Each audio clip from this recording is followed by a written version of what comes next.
It's time for Views from the Stands with your hosts, Stevie B,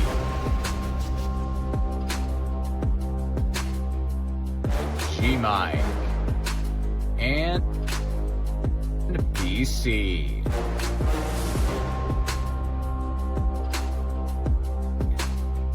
Let's get it poppin', y'all.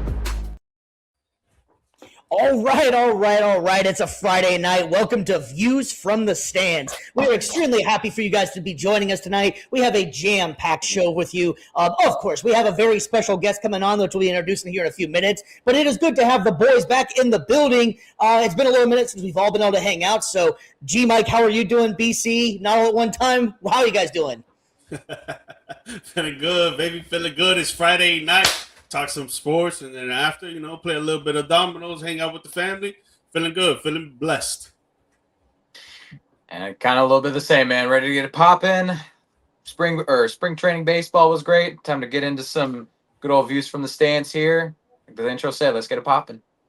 Absolutely. And I got to give a special shout out to everybody that participated in the golf tournament last weekend. I'm officially 1 week older now. I like to think I'm wiser, better seeing the whole. Baby. It was an absolutely great time for everybody that came out.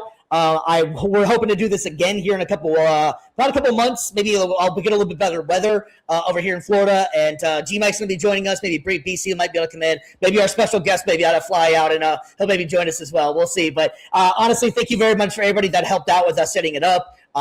Thank you for letting me help out and come and tied in first place. So that was fun, even though I did not do a damn thing to carry my team. So, but no, seriously, thank you everybody that was out there that participated. Want out, Scott? Thank you very much for helping out with that. You and I put that together. So thank you everybody that coming out there. So without further ado, let's get back to what you came into here for, man. We have some trades going on in the NBA, or excuse me, not the NBA, the NFL. We have some major news coming out of the World Baseball Classic. We have some big stuff going all over the place. So how about we stop doing this intro and just get into our special guest? What do you guys think, huh?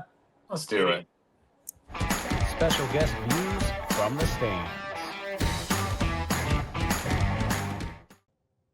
All right, welcome in, Mr. Pfeffer. How are you doing, my friend? It is fantastic to come on here. We'd like to give everybody their own time to shine, so why don't you go ahead and take the center stage and let the world know who you are and what you guys all have going on.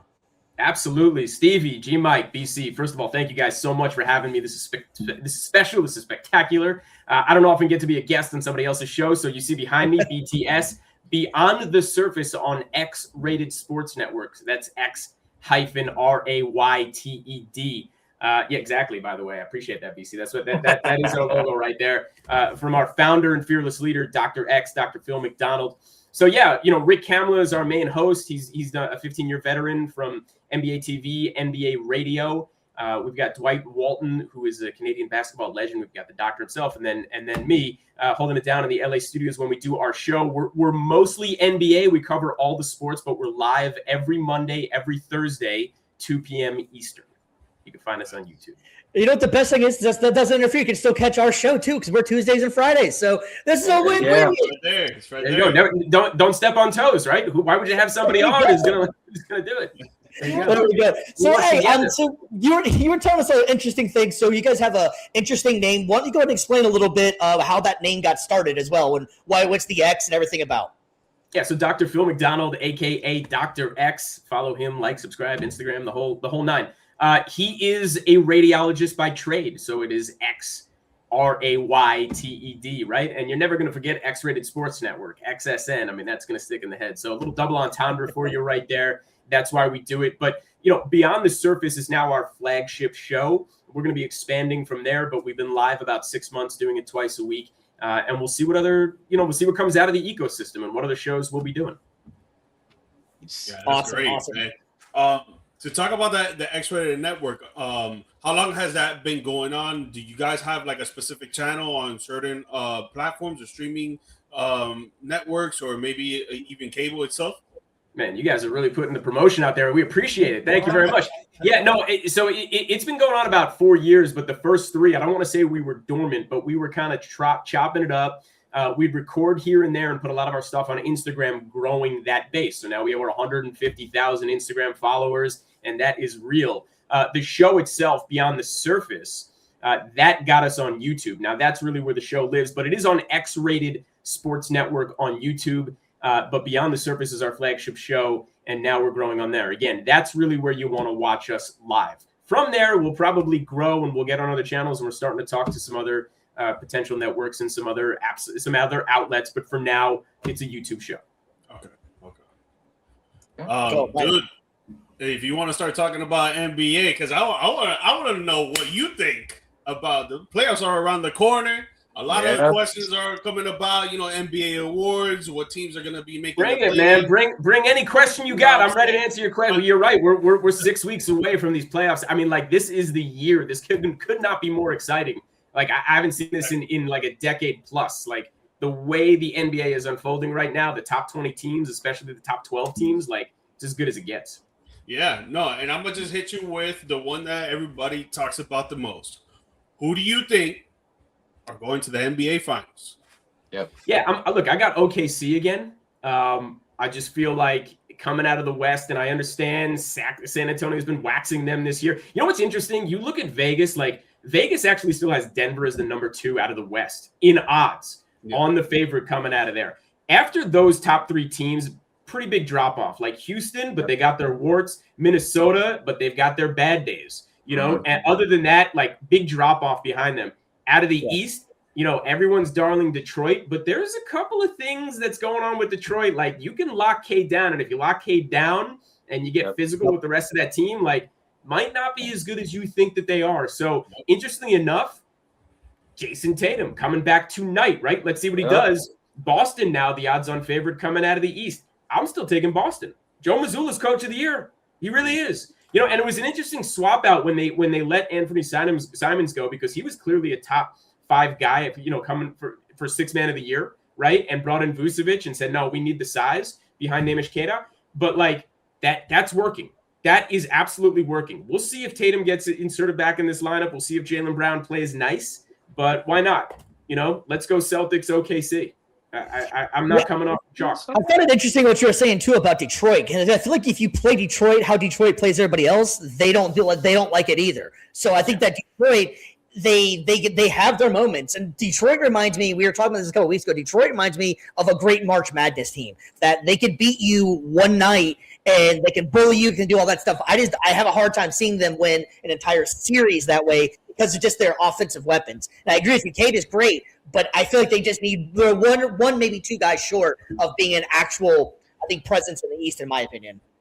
The thing for me is, right, with the Pistons is that they're going to have Cade and Duren only being the only consistent scorers on those squads. When you compare them to the New York Knicks, the Cleveland Cavaliers, and the Boston Celtics, and if maybe you want to throw in some team right now that is looking pretty high, the Charlotte Hornets. The way that they've been playing lately, it's been off the charts. But those 3 teams right there, I feel like they have more consistent scorers in a best of 7 throughout the whole playoffs. You got to play 3 series than the Detroit Pistons will when they got to go to the second round and play one of those 3 teams. And it's going to be like, all right, who else is going to step up to be a consistent scorer out of Cade and Duren? I don't really see anybody else, because Duncan Robinson, he used to be on my team in the Miami Heat, and I know damn well he is not going to give you 15 plus every single game.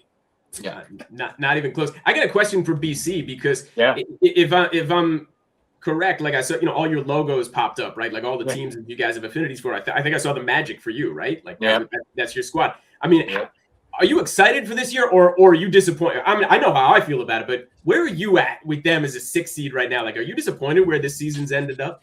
I mean, honestly, you kind of were taking a little bit of my question for you, as far as like, which I guess I'll get to as well after answering this one, like your biggest, I guess, surprises and biggest disappointments going into this year. But I will answer that and say I've been honestly disappointed. I had this team pegged as a team that was going to be a 2 seed. I thought for sure that they were going to, you're getting Desmond Bane, you're getting Tyus Jones for some backup point guard depth off the bench. I thought they had all the pieces to really figure it out. And on paper, they did. But execution-wise, that start they got off to at the beginning of the season, the offense was still sloppy, and the defense was even worse than it's been the last few years. And once again, new year, same story. Injuries. don't understand how these guys don't seem to learn from their mistakes the last few years. They're still struggling with the same old problems. And again, floor spacing's a thing. Paolo is still trying to be an inefficient shot chucker from the mid-range when honestly dude needs to be using his size in the pick and roll with Bane, which they do. There's a lot of lineups. There's a lot of times when they're able to play to their strengths and you're thinking this team can go really far, but then they just kind of go away from it, try to play iso ball, try to play hero ball. And honestly, I don't feel like Coach Mo's done the best job of getting them to play together to their strengths. So I would definitely say I've been disappointed. I think that they'll still I think right now they've got all the makings of a playing team, but I don't really see much more for them other than just wash, rinse, and repeat from the last couple of years. Yeah, and like you said, and as G-Mike was talking about, the Charlotte Hornets, I mean, more than likely as a playing team, you're going to have to go up against either Charlotte or the rejuvenated Atlanta Hawks, right? I mean, that team suddenly is 14 deep. Buddy Hield is a DNP. Mm-hmm. This guy was coming off fantasy benches not that long ago, earlier in the season, right? Like they're deep, and getting Kuminga down there like they did. But it's interesting. I couldn't agree more. We have a big debate on the show constantly. We kind of have like this running joke: Franz Wagner or Austin Reeves. Who would you take? Let me ask you guys: who would you take as a cornerstone piece right now to start? I'd take Reeves. Okay. I would take Franz because of his defense. I love the fact that he can be a two-way player. Austin Reeves, he's great offensively. Like, I'm not going to give that up for him. But his defense is a liability. It kind of reminds me of Tyler Hero sometimes. Yeah, I'm going to lean more towards Franz. Oh, yeah. I'm going to lean more towards Franz as well just because, like you Mike said, gives me the defense. And he's got a more proven track record at this point. I think AR-15 still needs a few more seasons before you can start saying, okay, he's better than Franz. Yeah, and I love that. I will say on my side of the fence, I'm a Franz Wagner guy. I would take him over, and it's exactly like you're saying. I mean, not a rim protector, but how many 6'10" guys can travel with 1 through 4 on the court? You know what I'm saying? And get it done. And that's who he is. And the offense is absolutely there. But he's really the alpha down there, not Banchero. But Banchero, just like he did last year after the All-Star break, here come the numbers, and he's looking like the bright shining star. But he's also sniping with his coach through the media, right? Yep. Not a good look for either side of the equation. I mean, Desmond Bane's amazing. Anthony Black's amazing. Wendell Carter. These guys are all great, but it's like some of the parts, it just doesn't add up. It's not. They don't work. They don't work well together. And honestly, we were talking about this a little bit before you hopped on backstage on the show. Honestly, if I were them, I would try to experiment. It might sound crazy to some people, but I would experiment with Powell at the 5. Why not? He's 6'10", 250. He's got some size. He can rim run pretty well for that team. And I think then you'd allow Anthony Black to come in and play more of, you have a 3-guard set with Franz as like a stretch 4 and then Paolo down low. He's already getting boards, and it would shift his focus from having to take so many contested jumpers like he does and maybe get him out of those bad habits and get him more towards his strengths of playing downhill and running more pick and roll action with Bane and Suggs and Black. Stevie, why do you take Reeves? What do you like about him? Well, I would go more of it. Just depends on the team that I guess he's going to as well. I think he could. I think when he's out in LA, that there's times where he gets hindered because of the people that's around him. So I think that you haven't really seen the full potential of what this guy can actually do because of who he has to play with. He's either when he's with LeBron, obviously he has to bow down to him. If he's with Luka, you always bow down to Luka. As a Mavs fan, I love Luka to death, but I understand how that can sometimes be difficult to play with just because of the speed that he plays with. So I think Reeves has a lot of untapped potential, and I feel like that he's going to they're going to have to make a move somewhere out in LA. It's clearly not working the way they wanted it to.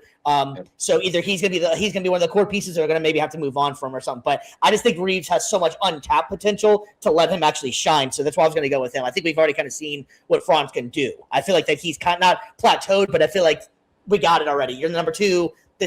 Look how well it's working out for you, Yeah.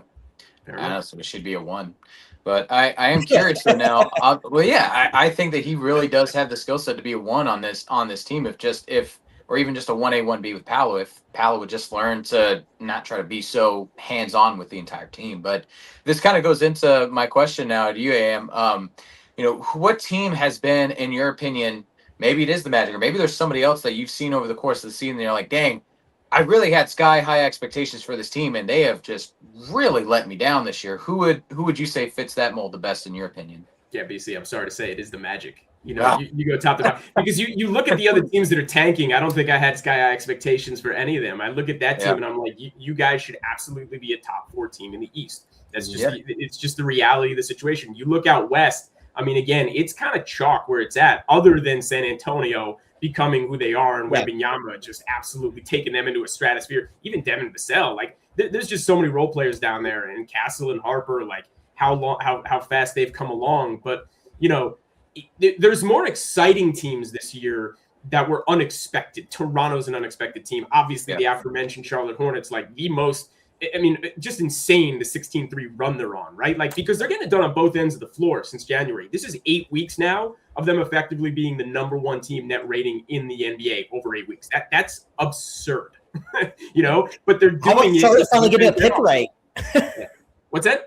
So how about Charlotte finally getting a pick right? It's only taken them years and years to. Knippel's worked out great for him. Oh, Knippel, Kalbrenner. By the way, how about Brandon Miller? They got that pick right over Scoot Henderson. Let's give them all the flowers they deserve on that. Yeah, how many people were on the Henderson train and they were like, no. Give me the 6'9" wing who's going to get this done. Like, but Miller on certain nights, you're like, that's a future like 3rd, maybe 2nd team All NBA guy. Yeah, you see it.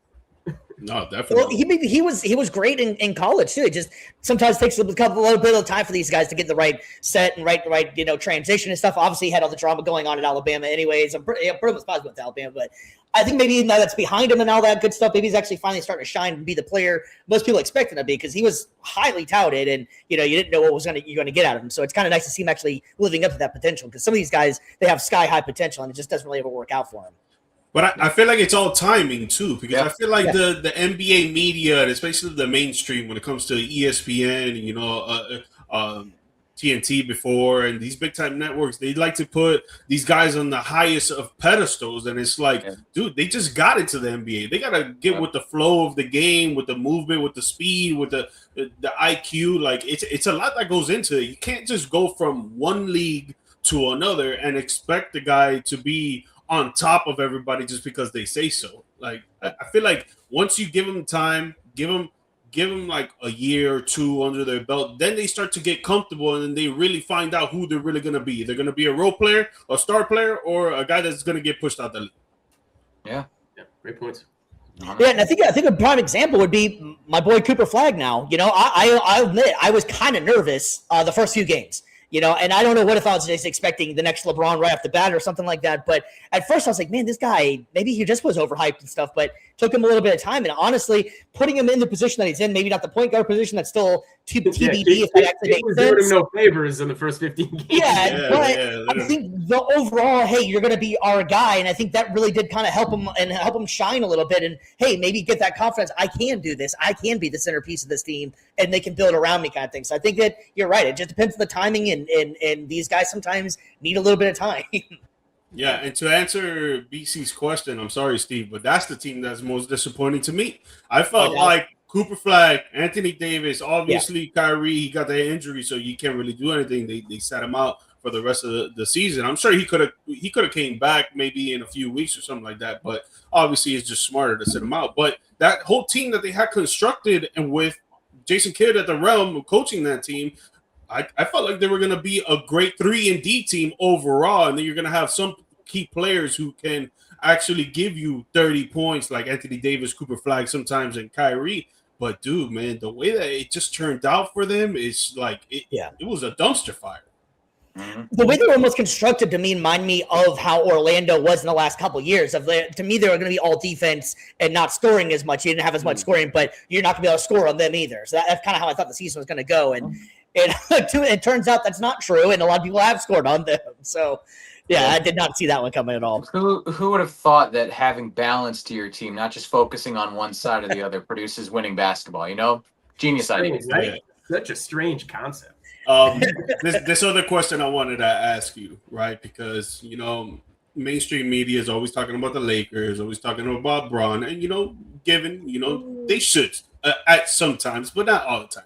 But just to give you the question, 1, do you think LeBron is going to stay with LA? And 2, if not, what team do you think he's going to go to? I think he goes to team retirement, team island. I'm one of the few people who say this is it. He's out. He's done. Guys, the man's a billionaire. I don't think a lot of people understand this. Like, what does a 41-year-old have to keep proving and jumping around and, and getting out of the court and doing all this and traveling and whatever? And everybody's like, no, he needs to go on the road and get his like send off and go to all the arenas and all like the pomp and circumstance. And I'm like, please don't do that. Like, it was so gross when we did it with Kobe, and it was worse when we did it in baseball with like, guys were chasing the with like McGuire was chasing 7. It was just, I don't like any of that stuff. It's unnecessary. I mean, if that's what LeBron needs, fine. I mean, he's the same guy who went on national TV and was like, I'm taking my talents to Florida. And we were all supposed to be like, amazing. We were, okay. So maybe he is that guy. And it was cool. Obviously he went down to Miami. I'm sure you enjoyed much of that when he was there, but no, I mean, look, you also have like, there's 2 other problems with LeBron. Number one, he's making $52 million this year. Okay. Nobody's paying him over 30, maybe 35 next year, because it's about what he's worth.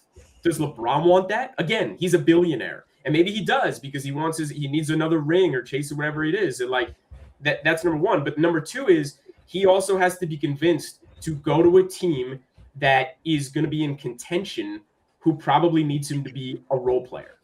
There's like 4 different metrics that need to be hit for LeBron to continue his playing career, because it's not going to happen on the Lakers, and it shouldn't consistently happen on the Lakers. And I don't think it should happen in the NBA.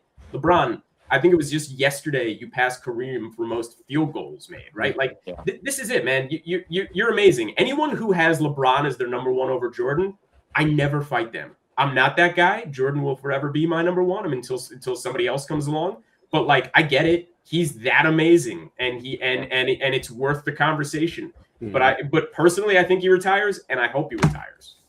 Yeah, I hope so too. I mean, like, have you seen the wear and tear on that dude's body over there? Like, yes, he spends a lot of money to take care of himself, but like the viral meme of like his feet like completely mangled or whatever, just from years of wear and tear, is like, dude, you got to take care of yourself, man. Like, we've seen so many players in different sports retiring early, especially like in football. Like, people retiring before the age of 30 just to save their bodies, and it's like he's gotta take it easy on himself, man. He's got nothing left to prove. I feel like, and you guys know this, but just to tell you him, I feel like he's gonna go to the Cleveland Cavaliers, right? The way that he plays, and I saw it last night when they were playing. I forgot who they were playing, but the way that he plays, it looks like he just loves the game so much. It's just that whenever he dishes out the ball, he tries to hustle for a rebound, or he tries to make his threes. That he's trying to shoot more threes now and all that. It seems like sometimes it's more of the fact that he can't get it done when he's giving someone an assist and they miss a shot and he gets upset or disappointed, which I feel like anybody would get disappointed or upset whenever you give a great assist and they miss the shot and it just doesn't go in, or whenever he takes a 3 and it doesn't go in. But I feel like he loves the game so much that he's just out there every day, still working hard, still playing hard, trying to be on the court. And I feel like him just leaving on this last note of, oh, they don't want to pay me, they don't want to keep me because I'm getting older, but maybe I could go to a different team who's going to try and win, who's going to embrace me with all arms. And he's from Cleveland. The Cleveland fans are going to love him. That first time that he came to Miami, yeah, they were booing him or whatever because he made that decision to go away, but then he went back, won a championship for them. Imagine if they get that feeling, that process in their mind of like, man, maybe he comes and does it again. He comes back and gives us another ring. Well, I will say this. It's the one team that does make sense. And it's something where he basically has to take like a $2 million salary, and he should probably play just the home games, and he should just hang in Cleveland and be like emeritus and like hang out at his school and be and just do all the amazing things. Because you still got to pay Mobley and Allen and Mitchell and Harden, and now like Herter's there and Schroeder's there, Keon Ellis is there. I mean, like the list goes on and on as to like where, like they're already a second apron team. They're pushing the boundary as it is. Like, so again, LeBron has to give up a lot. What's his alternative? Go to Vegas, bring the franchise. That's really what everybody's talking about. So I don't know. I still think he retires. I do think he retires and this is it. But I understand where you're coming from, G Mike. And Cleveland would make the most sense because they really are a contender. And maybe that's the one team he says, don't really pay me anything. and I'll play 12 minutes a game for you, and it's all good. Yeah. You never know. Maybe the old Jay-Z, maybe they'll love me whenever they fade to black. So you never know. Maybe this is it, and he'll be out, He's only got one award that he hasn't won. That's not the only thing we have going on. We got some big news going on. So let's go ahead and jump into the news of the day. News from the world of sports. All right, we had a major trade that happened in the NFL, and I really like this trade a lot. The Buffalo Bills agreed to send the Buffalo Bills acquire DJ Moore for the Chicago Bears for a second-round pick in exchange for Moore and a 2026 fifth-round pick. All right, gentlemen. AM, you're up first, my man. Yeah, I know you heard the news on this one. What's your thoughts on this one? I've seen a number of outlets where the Bills are taking flack for this, but I love this trade for the Bills. And this is coming from a Jets fan, right? Like, there's a number of things that work out in their favor. First of all, Moore's already under contract, right? And he's actually on a pretty good contract, $27.5 million cap hit, like over the next 4 years after the extension. You already have the Bears that paid him his $20 million bonus up front. The Bills can also convert. This is the big thing to me about this is the fact that the Bills can take this and can convert this year's salary into a bonus, spread it out. So their cap hit this year is going to come way down. They could sign other players. They could bring in who they need. DJ Moore is 29 years old. He's absolutely a number one guy. Like when you talk about the Bills, everybody was like, AJ Brown or bust. You guys got to get AJ Brown or bust, right? This is it. And it was like, well, that puts him in an terrible and an inferior position. And they were like, how about we don't go do that? Who's guy's making $33 million a year. We just get a guy who's capped at $27.5 million a year, only 29 years old, has actually been like the number 5 receiver since 2019 in terms of yards and and receptions. Not, look, he doesn't have Brown's productivity around the red zone, but he's also had no one throwing to him for 5 or 6 years before Caleb Williams came along. And obviously those two guys didn't get along. I mean, DJ Moore is real. Like, I think the Bills did an amazing job. Here's the last part of this, and here's where the Bills are kind of getting killed, and then I'll turn this over. But, like, everybody's like, the second-round pick, too high, too high. Was it? Because that's actually going to be more like pick 60, number one. Number two is you got back a fifth-rounder. I think back to the Bears back in 2022. Guys, you remember when they traded for Chase Claypool at the deadline? That was November, right? That was a second-round pick, and that pick ended up being number 32 in the draft. Like, that was a terrible trade. You don't give up that kind of capital and get Chase Claypool on your team, who's making a total of $6 million, only to ship him to Miami 10 games later. Like, the Bills are going to get 2, possibly 3 good years out of DJ Moore. Good trade for the Bills. Yep.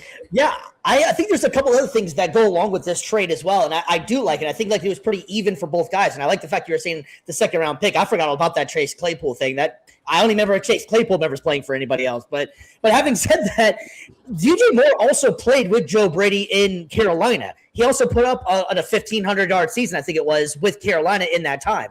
The other thing I like about not Joe Brady, but DJ Moore is that you don't hear about him besides playing football. He's not a diva guy. He keeps his nose to the grind. He plays, and that's what I think Buffalo. To me reminds me of the Buffalo fan base. They're going to fall in love with this guy because all he wants to do is play football and go out there and ball. And I think the other thing is too is that Buffalo was pretty damn good without DJ Moore. So now if you can have all those other guys that are filling in for one position. Now you actually do have a one there that's not a diva. That's just going to work out great for everybody else on the team. So I think this works out really good for everybody on there. And the Bears, just before we came on the air, they just made a trade for, I think it was like a 5th-round pick with the Patriots to get their center that they had. I thought they were going to use that 2nd-round pick on getting a new center because their center just retired. So I think that's where this comes in as well, is that the Bears are able to rebound off of whatever they needed. And Buffalo gets a number 1, and this year's draft, they have a lot of good wide receivers, but I'd rather have a proven guy like the Rams always seem to do. I'd rather have proven guys than guys that are going to prove it. So I think this is a great move for Buffalo, and I think they got the right guy for it because you're not going to hear any problems at the locker room out of DJ Moore. Yeah, and I will say, like, I love the move for the Bills. I also will say I love this move because it takes one less team off of the list that's going after Mike Evans. So, it's a little win-win for me. That's where I thought he was going to go. Exactly. You knew exactly where I was going with that is. Like, hell yeah. Mike Evans in Tampa confirmed. But DC, do you stay in Tampa or do you think he goes elsewhere? No, he stays in Tampa. He loves, I think he's too ensconced in the city, and he's basically, when he retires, Ring of Honor, a statue, everything you name it, he's getting the key to the city. Like he's just that crucial to them. So I mean, I was happy to hear that, but to not just make it all about the Bucks, I do think that it's a great move for Buffalo for sure. Like you said, he fits Buffalo culture, and I think that's something that a lot of times nowadays can really make or break teams is guys that aren't just talented ball players, but guys that can really fit the culture that you're building there. Hardworking, nose to the grind, tough, physical, and that's DJ Moore in a nutshell. So I think this is probably one of the best matches that you could have in this free agency period, even if it came out through a trade. So Yeah, it's definitely good for Buffalo. I mean, Josh Allen has had a 2-year hiatus without a number one wide receiver. It's been really helped for him there. They've been running the ball with him a lot, running the ball with James Cook a lot. He led the season with rushing yards. And now adding DJ Moore is going to take a lot of pressure off of a lot of other players, and they're going to be able to open up their offense more. He's going to get to like 6 to 10 targets a game, maybe 4 to 6 to 8 catches a game. James Cook is going to be able to run the ball a little bit better, a little bit more. He's going to have more opportunity for more yardage because the offense is going to be spread out. Same thing with Josh Allen. It's going to be like, are they going to give it to DJ Moore? They're going to give it to James Cook, or might even give it to Kincaid. Who knows? It just makes their offense that much better, right? For the Bears, I think it's a great trade for them too, because at the end of the season, Burden III, he started going off. The last week, he was actually the number one fantasy receiver in that week, the points that he scored. So I think on Doomsday, Loveland, and Burden III, I think they're going to be a good trio for Chicago moving forward. And Ben Johnson. Ben Johnson's a great coach, hell of a coach. He is smart. He knows what he's doing. So getting that second-round pick in return, I think maybe not with the second round that they choose a receiver, but I still think in this draft they still choose the receiver because letting go of DJ Moore, he like AM was saying, the turmoil there where Caleb Williams was there from the beginning. So you let him go, ship him off. You still have a nice trio in your system, and you could try to get another pick in the draft with a wide receiver, right? The only thing for me though is Buffalo, one of you guys are going to address your defense because that has been your Achilles heel for the last 4 to 5 years, while Josh Allen has been carrying that team throughout every single season, throughout every single playoff, and can't get to the final game because obviously there's errors that happen for sure. He makes turnovers. It happens. But if you watch all the games of all the playoffs, primarily, it's because the defense is giving up so many damn points. They need to adjust their defense. I love the fact that they got DJ Moore, but they need to do something about the secondary and that rush defense. Yeah. Well, I think that there's going to be plenty of – because, again, all they really lost was that second-round pick to be able to get more. So this draft, I think, is pretty deep with a lot of great defensive players. Obviously, where they're picking in the first round is kind of towards the end, but – you got guys I think that'll still be there, like if on the edge, for example, like Messador. You've got Gabe Jacas from Illinois. I think will be good, interesting fits there. Jacas might even make it to the third round with their pick. You've got interior guys, Lee Hunter, Caleb Banks from Florida, McDonald from Ohio State, and even guys in the later rounds like Dominique Orange from Iowa State. I think that I think they'll still be in. One more guy. Why not just name it for the secondary? Cornerback Moore from Florida. I forget his first name. It's off the tip of my tongue. I think it's DJ. No, not DJ. I think it's like Devin Moore from Florida. I think those are guys that can definitely still be kind of cheaper impact players that you can bring in from college, and I think that they'll be able to shore up a lot of ends on the defense. But I do agree they need to, it's time to get stepping in and bring in some defensive studs. Mm-hmm. Yeah, I agree. And I think the other underrated thing about this whole trade, too, for the Bears side of it as well, is that they were able to manage to get rid of their, if you will, third wheel, if you will, in their rotation that they had for a second-round pick. So I think it's a win. I think if there's a chance in football where everybody wins, I kind of feel like this trade actually really fits both teams really, really well, I think. And I think that DJ Moore is still that level of talent. I mean, hell, he was putting over 1,000-yard years in Carolina, and then now you're going to give him Josh Allen. Sky's the limit, I think, for this kid. I think he's finally going to have the best quarterback that he's had and have not that much of a pecking order to go through. But that's not the only thing that was going on in the NFL as far as trades goes, man. We had another major one that came through, and that was Trent Duffy from the Kansas City Chiefs, man. This was a big one here. The Rams went all in. The Rams always seem like they're doing this a lot. The Rams received Trent Duffy for a 2026 first-round pick, 2026 fifth-round pick, 2026 fifth-round pick, and a 2027 third-round pick. They put a lot in there, and the Rams got him. But if you listen to the rumor mill too, you're out in LA AM. That was one of the big things they said they were going to be doing. They wanted to get a cornerback, and that was something that they really felt like they needed. What's your thoughts on this one? Because that was a lot to give away for one guy who is also on the last year of his rookie deal. So they have 1 year to kind of figure this out. So I like this trade a lot for the Rams, okay? Because look, at Les Snead, dude's on record, F them picks, right? Like that's who it was, right? Like get all the first rounders. But oddly enough, last year they made a great trade with Atlanta and brought themselves a really high first round pick. So they had a little money to burn, right? This is house money here. And I know they gave up some later rounds as well, including a third rounder, I think, next year. It's not this year. I think it's 5th and 6th this year. Yeah, 2027. But the third rounder next year. But McDuffie's all pro. He's not just Pro Bowl. My man's all pro. He's super young. He's coming into his 5th year option, and then ultimately you got to pay him. But that's what LA needs. They need the absolute lockdown corner. This was a very good trade for them. But bigger and a smarter trade ultimately for Kansas City. And I think a lot of people are looking at this like, oh, Kansas City's burning down the house and they're getting rid of a young stud and all of that. And I don't look at it that way at all. I mean, they've got to reload in a lot of ways, but they got to do it on the fly at this point. So you go back a couple of years, like look how McDuffie ever first got on the team, okay? Because this was part of the Tyreek Hill trade, right? Like they got a huge amount of capital out of Miami for him. And then what did they do? They actually they took all that capital, traded up with the Patriots. Okay, they moved up, I think, from 29 to 21, if memory serves. Took McDuffie in the first round. Who'd the Patriots take? Cole Strange. You're right. Like the Kansas City Chiefs got out of that. All they got was an All-Pro and two more Super Bowls, and then a trip to the third with McDuffie there. But by the way, even better, getting rid of Tyreek Hill, like that freed up a lot of money. And you could sign other guys. Like don't forget, McDuffie was only a piece of the equation. Getting Justin Reed on that team, that pushed him over the edge when you put him in the secondary for that. That was a big move for them. That made all the difference in the world. And like they got out of McDuffie what they got out of it. They can't pay this guy right now. He's coming into his 5th year option. Get back the draft capital, right? Kelsey, who knows what he's going to do? If he's going to retire, he's going to move on. Whether he does, it doesn't. Like you got to reload. They need receivers. They need the offensive. Like they just let his name escaping. Their right tackle. They just let him go, saving $20 million cap space. But they have to do this, right? Like this is where the Chiefs are. They're not out of it just yet, but they're looking down the barrel and being like, hey guys, Denver's better than us right now. The Chargers are better than us right now. Like, what is Trent McDuffie? You're paying him all that money and keeping him on the team going to do for us? Not enough. Bring back the picks. I think there's a huge win for both sides. It was done right.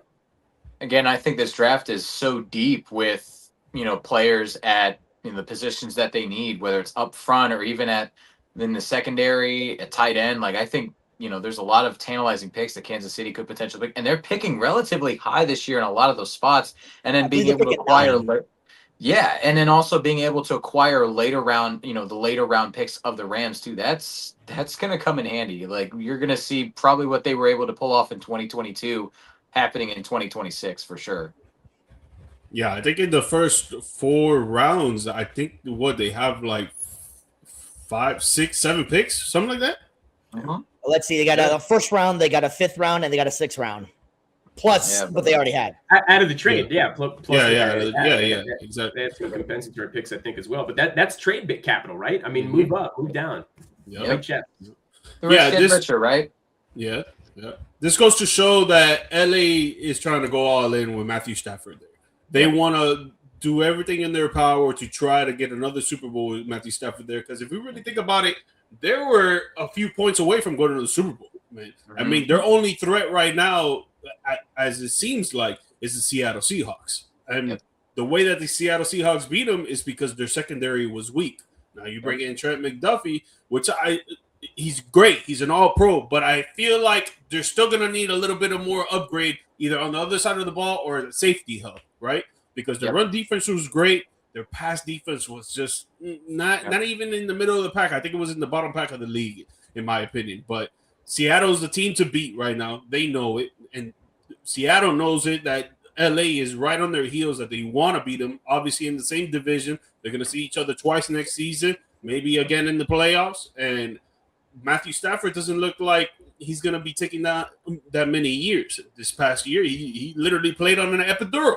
For his back. Mike, I think you're underselling it on how bad the secondary actually is in the Rams. Honestly, if you were playing quarterback and we were your 3 wide receivers, we could have moved the ball on the Rams. I'll take that bet all day, every day. I'll take that bet. But man, they're really trying to pull out all the juice from Matthew Stafford, and I feel like if this season's the season to do it, that trade was good for them. But looking down for the future, feel like it was so many picks for just one guy. So if you guys don't do it this season, you're going to be looking at it the next season and the season after that and be like, wow, all these picks and Matthew Stafford's not here. Who's going to be the next quarterback? Who's going to step up? Is it going to be Jimmy G? Is it going to be someone else that we're going to bring in?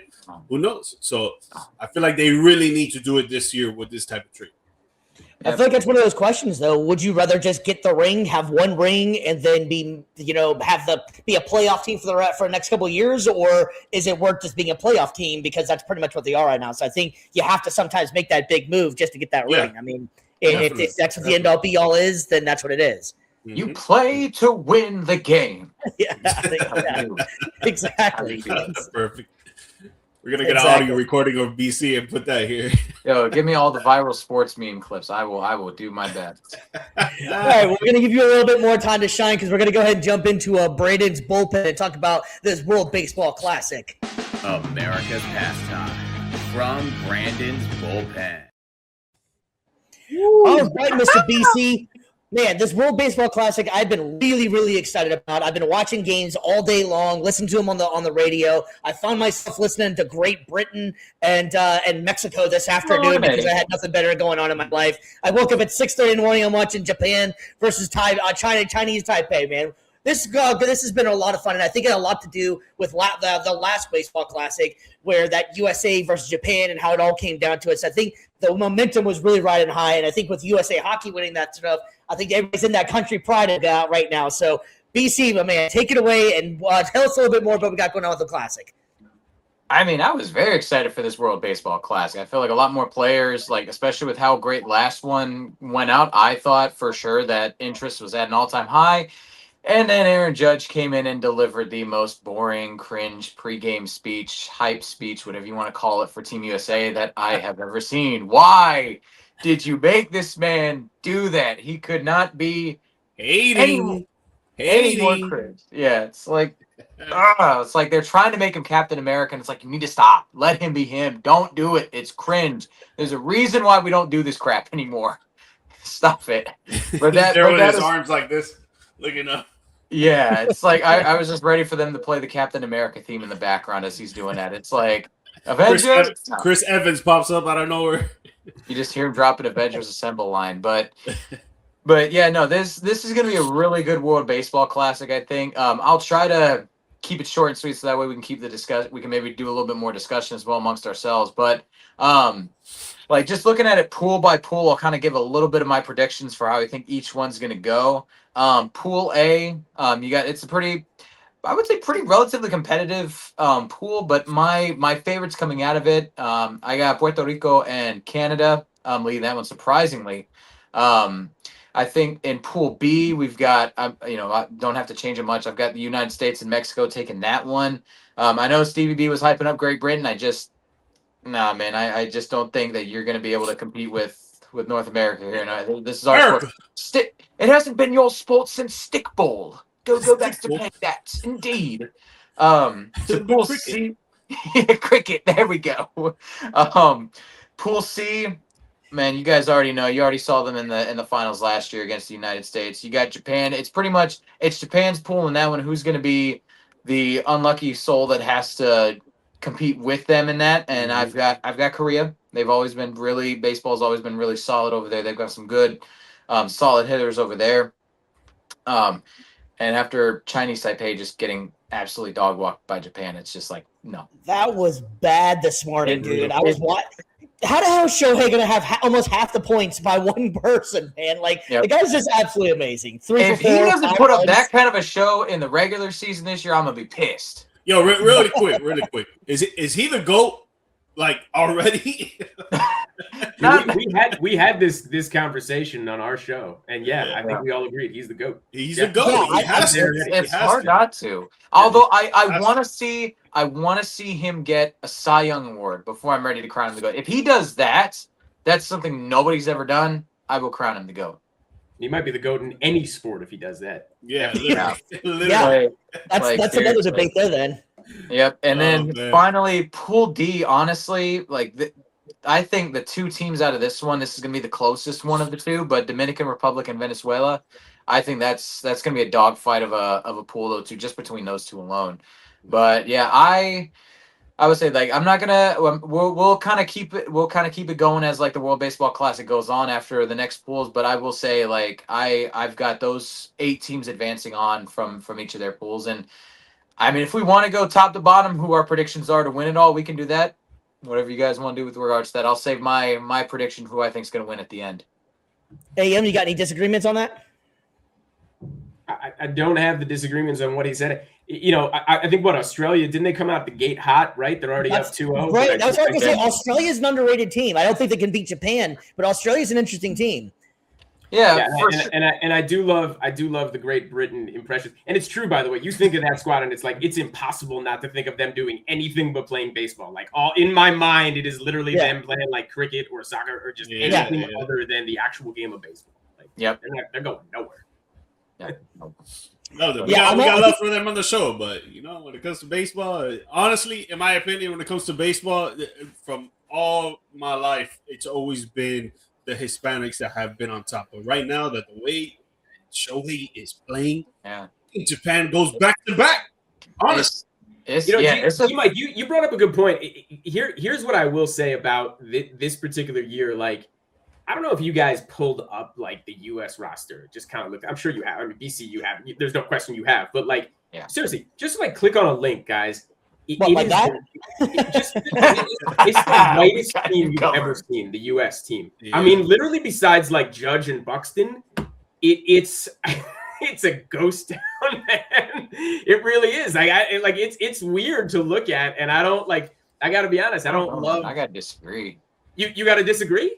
I got to, man. What, the Team USA lineup is stacked, dude. You got Bobby Witt Jr., best shortstop. I mean, they are far and away the best team and stacked. That's not what I'm saying. I mean, the lack of diversity on the team, it's scary this year. I'm saying, literally look at the pictures of who we've got rolling out. Again, besides Byron Buxton. I got what you're saying. I got what you're saying. Yeah, but don't get me wrong. I thought you were saying a ghost town in the other sense, man. No. I mean, it's. I was dang. It's Casperville, I'm going with Team Mike right here. It's but look how good we are, right? When you're thinking about it's who are we putting out today? Cal Raleigh or Will Smith? I mean, you're in a good place if that's your question, or Bryce Harper is your aging star. It's amazing. Yep. The team's amazing.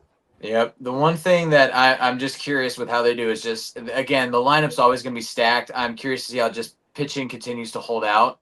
That's always going to be your main thing. And, Japan, I don't know how they do it, but they just keep churning out stars every single year. And it's the LA Dodgers farm system pretty much. That's Japan right now. So it's it's going to be a great World Baseball Classic. I'm biased. I do not care.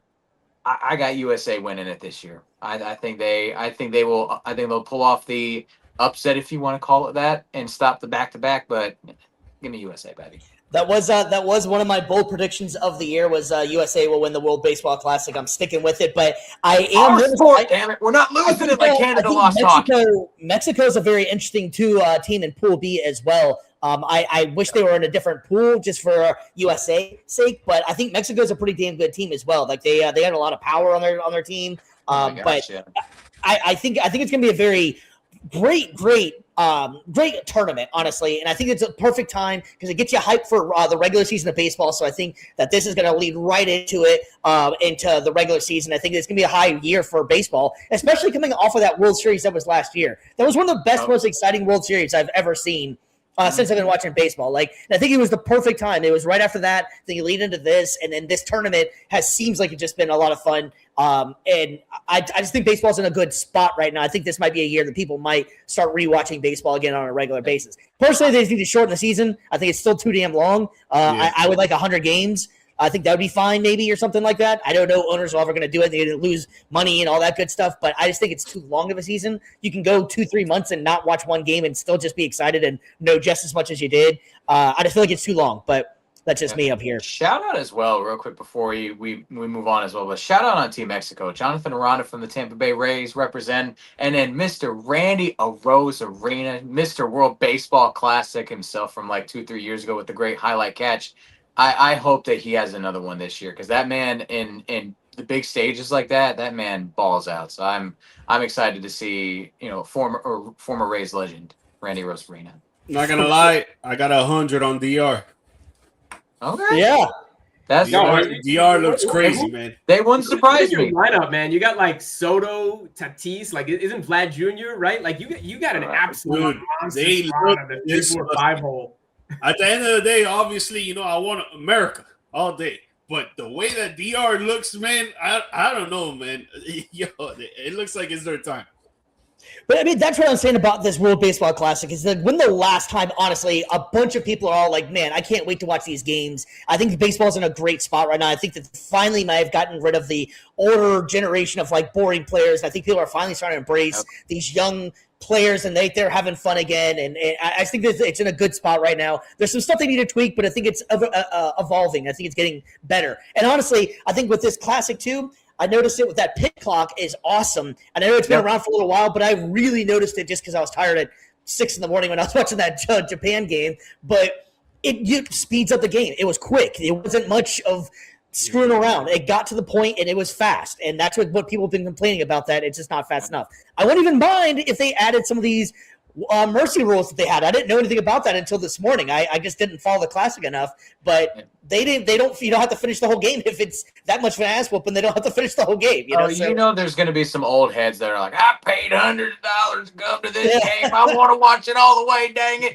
No, those tickets are expensive, dude. Yeah, those tickets are expensive. Last year when I went to one of those games, dude, $200 for top level. Mike, you guys actually pay for tickets in Miami? I thought they give them out. Dude, that's what's the most surprising thing. That's what's the most surprising thing, because for the Marlins games, you can literally buy the top level seats for $5 and go all the way down, and it'll be good. Security's gonna be like, all right, whatever, because it's so empty. But for the World Baseball Classic, giving you guys tickets. Marlins game and sit next to Jeter for $8, man. There you go, man. Literally. Shoot, they don't. I wish they did it at the Trop, man. Like their fan hosts and stuff, they will hunt you down and make sure like you're actually sitting where you're supposed to sit. Some 70-year-old is like, let me see your ticket there, sonny boy.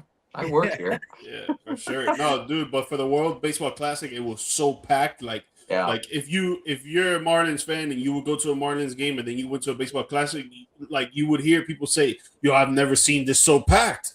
Yeah, right.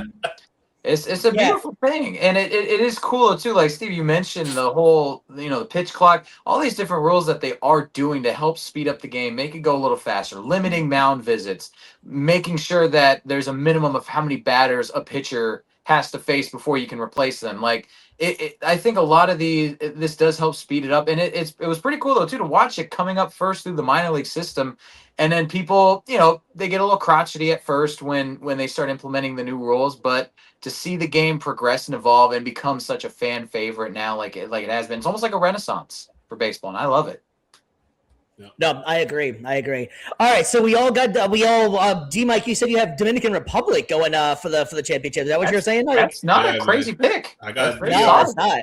I got DR. That's not at all. I'm still sticking with my pick from the beginning before it started. I'm sticking with USA. AM, who you got, my man? Hey, G Mike stole my pick, man. That was it. Dominican Republic. All right, we got. Wow. All right. DR versus Team USA, man. Watch the Japanese make us all eat our words. Look, I mean, by the way, USA top to bottom, it's just ludicrous. I mean, and I'm you know who I really want to watch? And I'm a Yankees fan too, but like I want to see Roman Anthony get in that game, and I want to see what he does throughout this Classic. I mean, like how much playing time you really have, I don't know, but like, come on with this kid. It's special, and I want to see Paul Skenes. get it done. Yeah. And I want to see Skubal on the mound get it done, and Webb on the mound. Like I want to see these guys get it done. But like, obviously Japan, like top to bottom, those three pitchers just ludicrous, and pitching wins, and we all know that. But like the Dominican Republic, man, like G-Mike, you're right. Like the World Baseball Classic, like there's like Latin flavor to it, and it's just like, man, they are just bringing wood to the table. I wouldn't want to be a pitcher facing. It's a different type of pride too, man. Like I feel like don't get me wrong, us Americans, we have a pride for sure, 100%.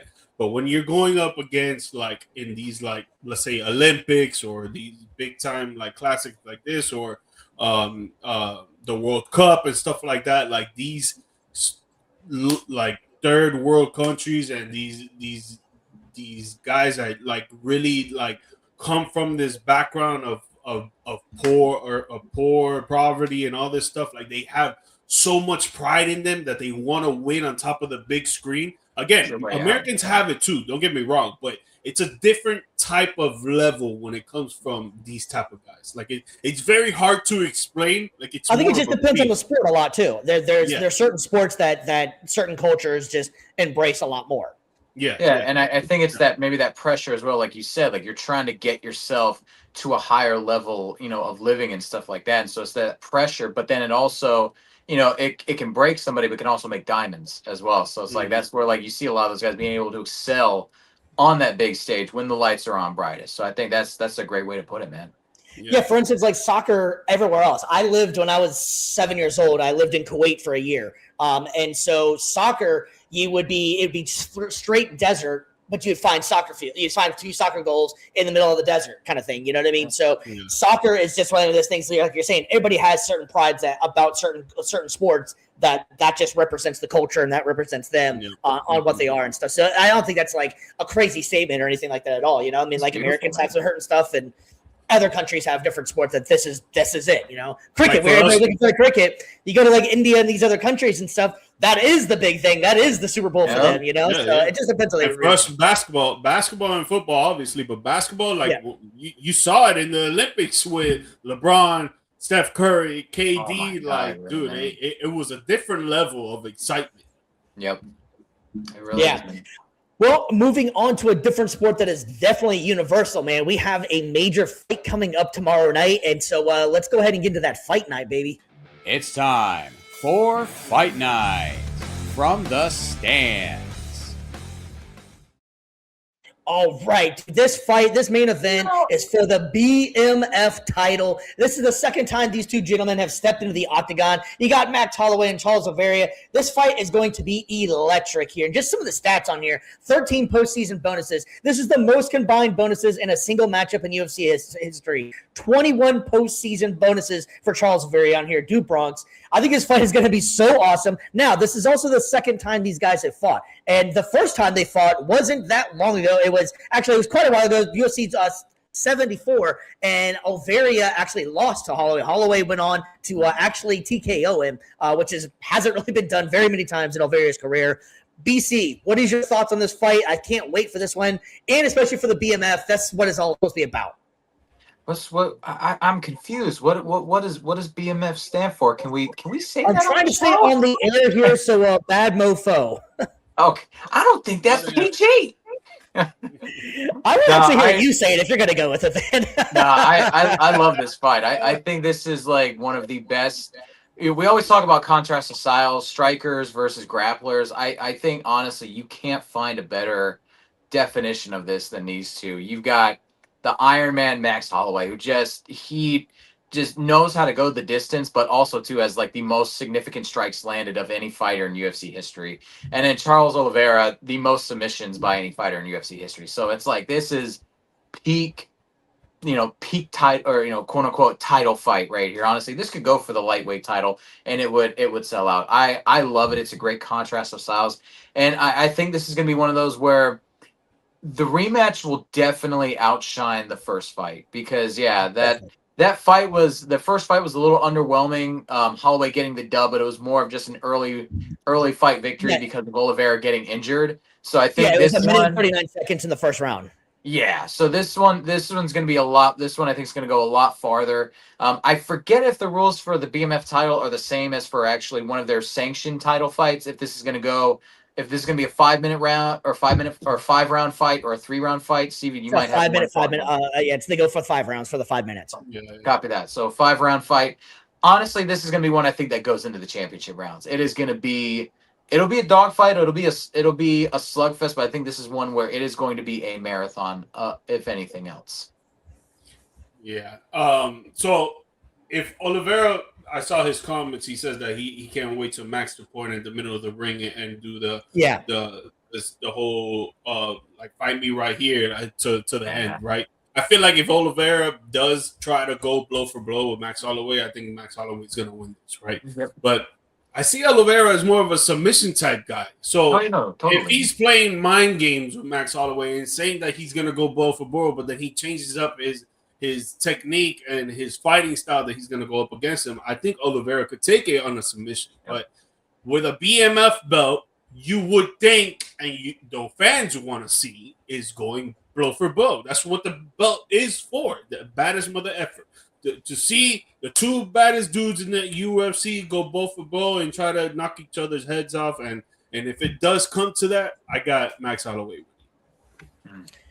AM, I know we were talking before, you said you're not a huge UFC guy. You got any kind of thoughts on this one at all? Or I mean, I'm going to flip an invisible coin. Holloway. Yep. There it is. Nice, all that great knowledge right there. I think this is going to be. I think it's going to be definitely a really cool fight. It's going to be exciting. I think that these two guys are perfect for the BMF belt. I think Oliveira, it can definitely take a punch and throw a punch as well. So I think he's not all just submission. So I think that's going to be an interesting aspect. I like Holloway in this one as well, just because of the striking aspect, to which I think will end up happening in this fight. So that's why I'm going to lean a little bit towards Holloway in this one. But I do love Du Bronx as well. But I'm going to stick with Holloway in this one. BC, what's your pick? I'm going to agree. I think that all those things combined, along with just the fact that I think Holloway is just a little bit younger. And I think that, again, these kinds of fights do favor, it's going to favor his striking. And I think that he'll do just enough to keep Oliveira off the ground. But like G-Mac was saying too, I think that Oliveira will try to stay a little bit more on his feet, which will be to his detriment.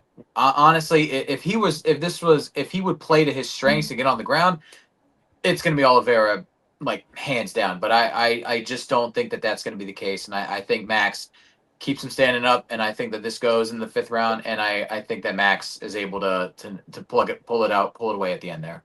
I definitely think there will be at one point in time point in the middle of the ring at some point in time that let's just get this going or something. It might even be early. You never know with these guys, because I know Holloway loves that, and I think Charles wants to show that he can hang with him as well. So I think it's going to be an awesome fight. And once again, I'm so happy that it's on Paramount Plus now, and you can watch these fights. It starts a little bit earlier, and it's so been nice not having to quote unquote bootleg it, which I never did, quote unquote.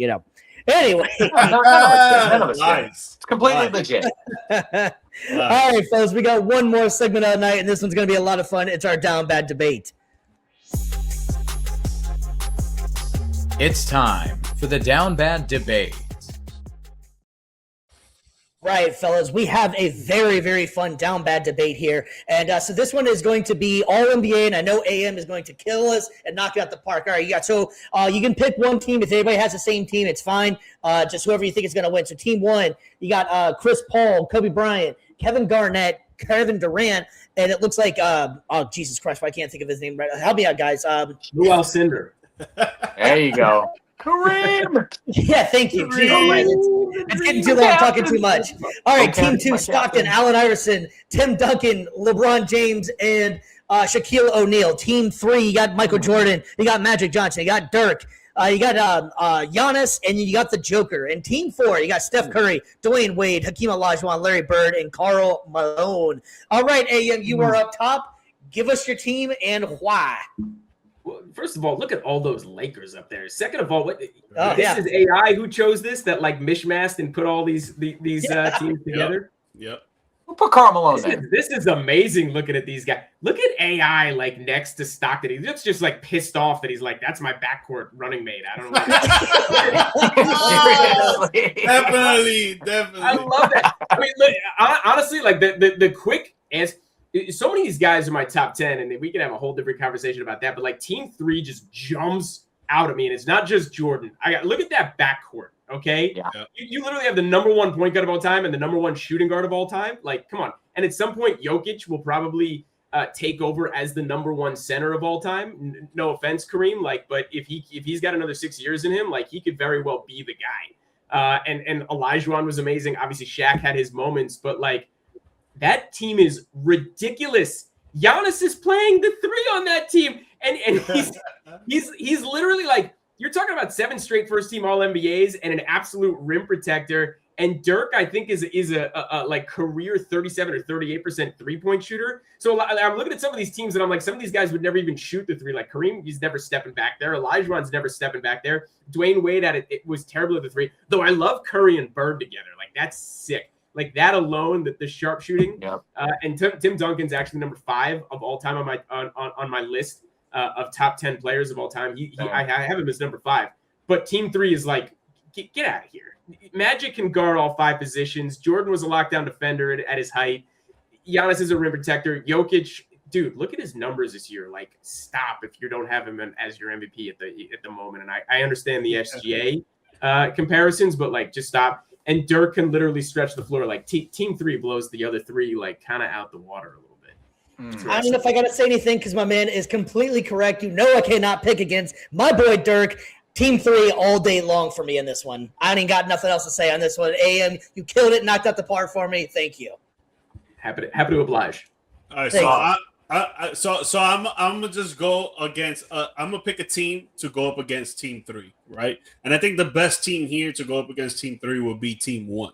The way, obviously, the height difference between CP3 and Magic Johnson is gonna be detrimental for sure, but Magic Johnson doesn't shoot like that. He lets you drive to the rim. Yeah, he'll shoot on occasion, but CP3 is a little pit boy, especially in the LA Clippers. That guy was a monstrosity on defense. Kobe against MJ, you know, that's obviously a great matchup right there. I think KD on Giannis. Giannis can push him out and try to bully ball him, but KD's going to shoot over him. I feel like KD sometimes in the Golden State Warriors, he became a better defender there. After leaving OKC, he had to show what's up with Draymond Green showing him the ropes a little bit.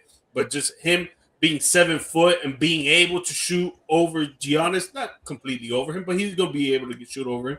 KG and Dirk is going to be a great matchup as well. I like the way that KG was so physical and defensively. I think that he could stop Dirk a little bit. Not all the time, but a little bit. And Kareem and Jokic, I don't see Jokic stopping the hook shot at all with his athleticism on the defensive side, in my opinion. I'll give you this, G-Mike. One thing I'll tell you, man, Team 1 is a team of dogs, right? Like even KD, like on set, but those, like, are you kidding me? Kobe, CP3, like Garnett, like those are absolute. When you think of the history of the NBA, like those are some of the fiercest competitors. Just an absolute dog show right there. Look at a team. This is fun, man. Like looking at these teams, like my mind is splintering. Like this is, you know. Yeah, because you think about it too. In Team 1, Garnett. I mean, Dirk's one of my all-time favorites as a Dallas Mavericks fan. But I think KG would have really made Dirk very, very uncomfortable. And granted, Dirk was great free shooter, so it would not have, even if we got in foul trouble, he would have definitely hit him with the step back. But Kevin Garnett would have almost kind of punked him, I feel like, a little bit. And Dirk you can't stop Dirk's shot. I mean, no one, and you as a Maverick fans know, like they put the leg up and just lean back and like 7-2, like forget it. No one on earth. He's shooting it from his trap. Not even a normal form. He's shooting it from the his ball trap. really behind him. It's so hard. If you're ever bored one night and looking for a great documentary, there's a Dirk documentary. It's called The Perfect Shot, and it's an awesome documentary. It's him and his shooting coach. And it's Hans something, but they legitimately learned like the physics of how to shoot the basketball, and they put his elbows. That's why he shoots so awkwardly. It's the absolute perfect shot. Like it almost can't miss, if you will, if it's shot correctly. But it's a great documentary if you're bored one night. It's called The Perfect Shot. It's a great documentary, actually. It's really cool. BC, man, we have to let you pick. I got to say one thing, BC, before you go. Looking at Team 4 again, there is a world where like they're down by 8 against any other team, and it's like, yo, Steph, yo, Bird, just step out to the 3-point line. So team 4 is my number 2. Team 4 is my number 2. Go, and next thing you know, it's like, what happened? They're up by 4. Team 4 would be my number 2. If I wasn't going to go team 3, I'm going to go team 4. Anyway, you know what? DC, I was gonna say, like, I love Team 3. It is hard to pick against them, but I'm gonna be contrarian, just like G Mike. And you know what? I'm gonna pick the number 2 team for you guys. I'm gonna pick Team 4, and I'm gonna try to figure out a way to rationalize being able to get them. Yes, obviously the glaring weakness is gonna be Magic versus Steph. Obviously, 2 best point guards of all time. The height difference is gonna factor in for sure. But you're gonna ask Magic Johnson to try to keep up with Steph Curry off ball. Good luck with that.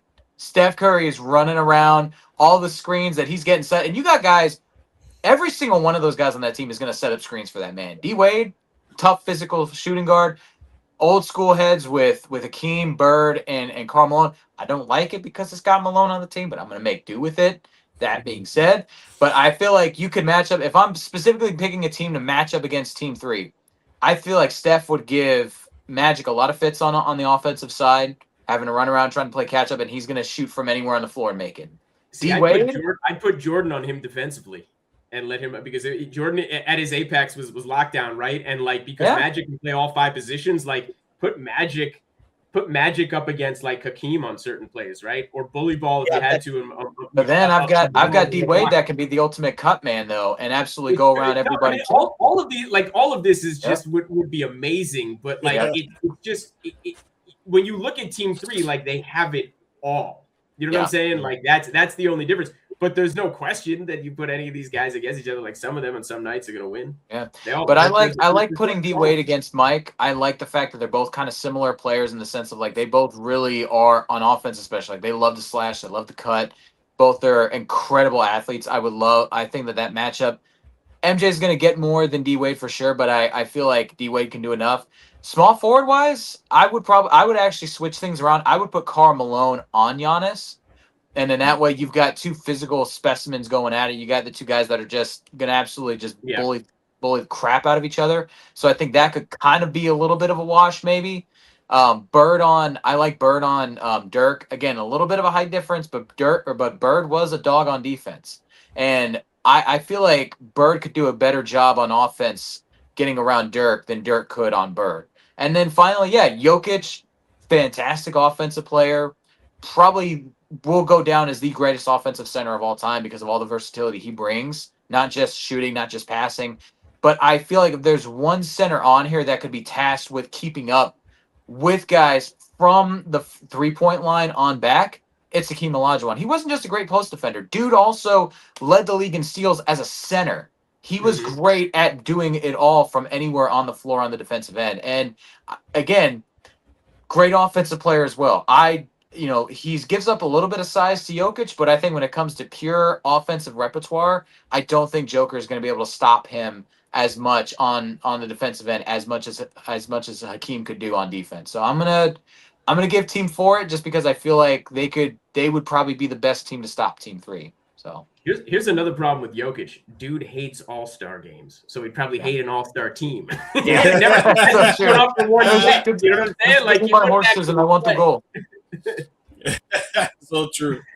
My horse to play for me, please. So your team is playing 4 on 5. All right, I'm taking Team 1 for sure. There we go, man. Interesting. So Team 2 is just left out of the mix. So we got me and AM are taking Team 3. BC's taking 4. G Mike, you taking 1. Sorry, man. They're on Team 2. There's just they were screwed from the beginning when you have 2 undersized guards in your backcourt. Like just one of those guys in the back. They have no 3-point shooting either. Exactly. Just look at that. Right? Like in the modern LeBron day, James is your best 3 guy. So. Yeah, that's a problem. Everything is going to be in the paint for them. Yeah, log in the lane, man. Yeah. There you go. Yeah, all right. So we got one more we're going to do tonight since we have the time for it. And this one's going to be interesting as well here, man. All right. So as of right now, we have, if all of these running backs were in the same exact draft class, let's just say that's just for S and giggles here, it would be this year. So we got Love out of Notre Dame. We got Ashton Genty, Bijan Robinson, Saquon Barkley, Ezekiel Elliott, Todd Gurley, and Jonathan Taylor. I thought this was a really cool one here. This is really interesting because each one of these guys are superstars in their own realm. We'll see how it works out in the NFL for him. And Ashton Genty, I think, will become something special. AM, you're up top. Who are you going with? Okay, I gotta qualify this for a second. Sorry, guys. Go ahead. I'm trying to understand. Like on this one, we're saying they're all in the same draft class, but like we Correct. know, like, do we know the history of all these guys or no? Yeah, I was thinking the same thing. Like, are we going based off of college or are we going like pros? College, right? Just college, I would say. Let's say they're all going as rookies. No, but what I'm saying is, like, if they're all in the same draft class, that means we're only picking them from their college career, not what they've done in the NFL. Right, Steve? Guys, you'll forgive me. I unfortunately I gotta run. Something just came up. I'm getting pulled off the screen. I apologize because I know. No worries. I thank you guys so much for having me on. This was a great time. This was a ton of fun. I'm sorry I can't answer this question. It's been a pleasure. I hope we get to do it again. Again, thank you for having me. Thank you. Cool. Okay, All so right, we're gonna that go. was a great guest we had on there, by the way. That was awesome. Thanks for coming on here, man. Fantastic. So we're gonna go just a college career. Just college career. Yeah, that's fine. Yep. That's fine. Straight out the league. All right. I'll go Saquon Barkley. I feel like the way that he led Penn State, they didn't really get anywhere. And obviously, I think when he was there was no college football playoff, if I'm not mistaken.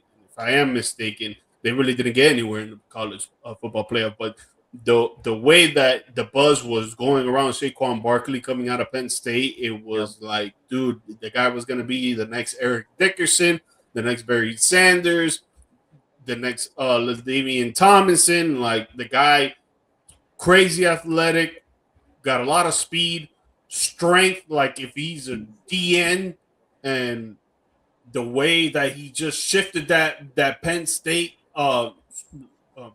organization, I would say. Obviously, he didn't put them on the map. They've been on the map, but after him, a lot of dudes started going to Penn State and started coming out of there and getting into the draft, getting drafted early, going into the league and actually doing something with their career. So I'll take Saquon Barkley on this one. Yeah. I'm gonna agree with you, Mike, on this one. Just we hear the term generational prospect thrown around a lot in the NFL and any league really, but I would say of these of these 7 running backs, he was probably, in my opinion, the closest to being a generational athlete. Just because, again, what he was able to accomplish at Penn State, he wasn't just a running back. He was a good pass threat out of the backfield. You know, he had like 50 or got his stuff right now. He's got over 600 yards his senior year receiving. He also fielded kicks or kickoff return. He did kick returns, 2 touchdowns in his senior year. This man scored, multifaceted level athlete. And on top of that, dude was incredibly fast. Dude was incredibly strong, had 29 reps on the bench press at the combine. You know, like, he was 230 pounds. Like, this guy was the complete package coming out of college. And, you know, we have the benefit of hindsight in this case of the fact that we know that he's like the greatest running back of all these guys in the pros. But even coming out of college, the dude was multifaceted, a Swiss Army knife, and just a Swiss Army knife on steroids. That was Saquon Barkley. Quadzilla, man. What can you say? Quadzilla.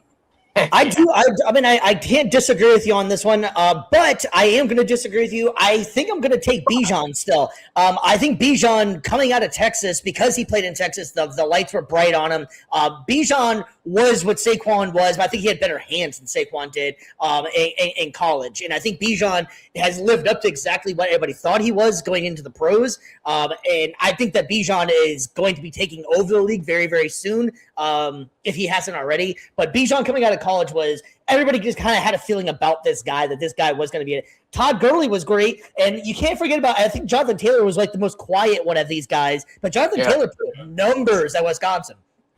And Jonathan Taylor is probably I know it's a pretty bold statement, but I think Jonathan Taylor is probably the most true running back out of all of these guys. Maybe Zeke, because of he's not much of a pass catcher, but Jonathan Taylor, I feel like maybe been honestly is underrated in this group. But I'm going to go with Bijan Robinson. I think that Bijan just had it going in college, and it just translated completely into the pros. Some of the shiftiness that he had, even back then has only gotten even better as he's been in the pros.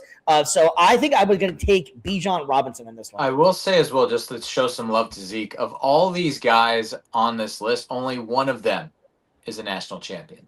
So there's something to be said there with that. But he went to the boys. Yep. Didn't Todd Gurley didn't win one at Georgia? I don't think so. I want to say that was before Georgia won Alabama days. Yeah, that was during Alabama Alabama days. Yeah. Oh, okay. Yeah. Good call. I didn't even think about that one. Zeke is the only one with the ring out of that one. That's pretty good too.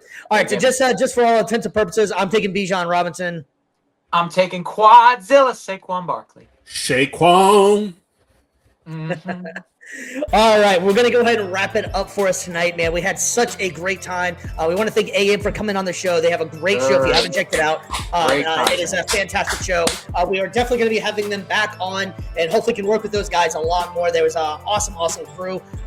We want to give a shout out to Podmatch for setting us up with AM as well, because Podmatch has been nothing but fantastic for us with getting all these guests. So if you want to do any kind of podcasting, I would highly recommend Podcasts. And if you're interested in doing that, let us know. Give us a DM and we can get you onto them and part of all our connections. So really thank you very much. Varsity Sports as well. Thank you for supporting us. Check us out. Give us a like, subscribe. We are on Amazon Music. We are on Spotify, YouTube, you name it, we're on there. BC, what do you got for the people before we take off?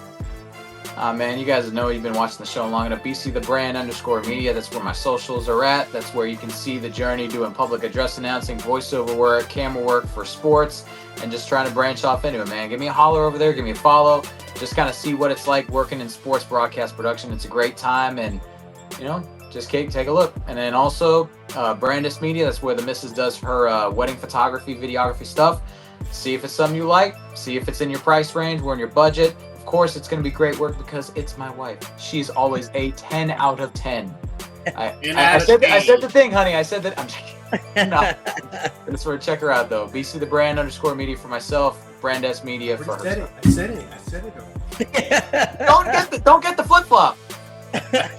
Guys, thank you for tuning in. Thank you for supporting us, man. We really appreciate it. Just like Steve said, please give us a like, subscribe, follow on our social media accounts: TikTok, IG, now Twitter @ViewsStands. You'll find us. Trust me, just look it up. You'll find us. Keep supporting, man. If you guys want to come on the show and talk smack with us about any sport or any of the teams that you like, just send us an email or send us a DM or send us a text or give us a call. We'll bring you on the show to talk smack with us because we love it. We do this every week, twice a week. Try to do twice a week, but Fridays, Tuesdays and Fridays. There you go. We live and popping, baby. One last little shout out for the boys here too. If you like what you see up here, we got our merch coming out. Hopefully this week we're going to get together and get our store up and running. So we'll be able to get some merch out there to anybody that likes it. It is great quality stuff and it looks pretty damn good if you ask me. So having said all that, we are out, and thank you very much for listening and watching Views from the Stands. We will see you guys on Tuesday. We is out of here.